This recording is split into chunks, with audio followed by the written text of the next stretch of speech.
Ellen McCauley at Pray It Up in Syracuse, New York. Remember I told you about my Kick Butt Fitbit, that it's the greatest thing since sliced bread, that I love it more than anything? It really is fabulous. I think everyone should get one. You're worth the money. It is fabulous. It not only tells you your sleep, it tells you your stages of sleep. It tells you when you're awake, it tells you your light sleep, it tells you your REM sleep, and it tells you your deep sleep. And you might say, who the heck cares about all those stages of sleep, Ellen McCauley? And I will say, it's very important. Very, very important. You need 7 to 9 hours of sleep. Now, Emily, I always point to her because she's the youngest one. She might need 9 hours of sleep. But some of us old farts only need 7 hours of sleep. So, 7 and 9, it's good. Not bad. Many of us are awake more than we think we're awake. You ever see where you're like laying there and you're like, am I sleeping? I don't know. It's like a fugue state almost. Fitbit knows it. And it counts that. Light sleep is very important. Your muscles relax. It's very restorative. The primary amount of sleep we get is light sleep. There is a deep sleep stage. That is known as the healing stage, where tissue growth and repair take place and important hormones are released to do their jobs. The thing is, 13 to 23% of that sleep should be in the REM sleep. The thing is, as you get older, you require less deep sleep, but you still should be getting at least an hour. And that's a problem for me, because as I study my sleep, I'm only getting like 10 minutes, 20 minutes of that deep sleep, which also affects your metabolism. So, and let me tell you what it does. The deep and REM sleep, your memories are consolidated, your physical recovery occurs, your blood sugar levels and metabolism balance out. Your immune system is energized, and your brain detoxifies. There's not any such thing as too much deep sleep. Light sleep, it's fine. It does help with a lot of stuff. You shouldn't be sleeping too much. If you're sleeping 12 hours a day, that is too much sleep. It can lead to obesity, depression, pain, heart disease, even increased risk of death. Too much sleep is related to depression. If that's one of the first signs that someone you love might be depressed, if they're sleeping all the time, unless they're seriously ill. You need to check that. Now, this is very important. How to increase your deep sleep. Reducing stress. I'm going to go back to that one. Establishing sleep rituals and routines. I got it. I got those sleep rituals and routines.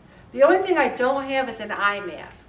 Now, my sister does, but I'm sitting there going, light doesn't bother me. I don't care about no stinking light. Well, maybe it does bother me, and I don't know it.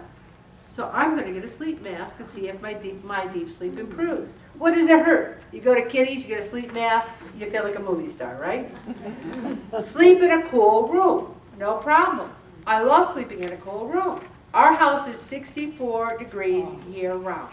64. That's what it is. Even in the summer, because I like it cold. Also, exercising. I got that. I got exercise, eating a healthy diet. I got that. But let's go back up, reducing stress. I try to reduce the stress in my life. I'm so much better. But I still think I'm the vice president to God. I think that I'm like, oh, wait a minute, God, I don't know about that, canceling my flight. You shouldn't, I don't know. God didn't cancel my flight. I'm not even saying Satan canceled it. It just happened. It's life. But I'm stressed about it. I'm stressed about getting there. I don't want to be, but I'm being honest with you. Is anyone here get stressed and they don't want to be, but they do anyway? Anybody besides? Hello? And even when I'm stressed and anxious, sometimes I'm like, but you believe in Jesus. Jesus loves you. Jesus is there to help you. And you're like, I don't care. I want a donut. and you say, I don't want to rely on food, I want to rely on prayer. And it works some of the time, and some of the times you lay down in bed and you want to go to sleep, and you're still working that stuff out. Shutting my brain off, even when I'm sleeping, is hard. The next thing, listening to white or pink noise. Well, we have a machine that we actually play, and it's awesome.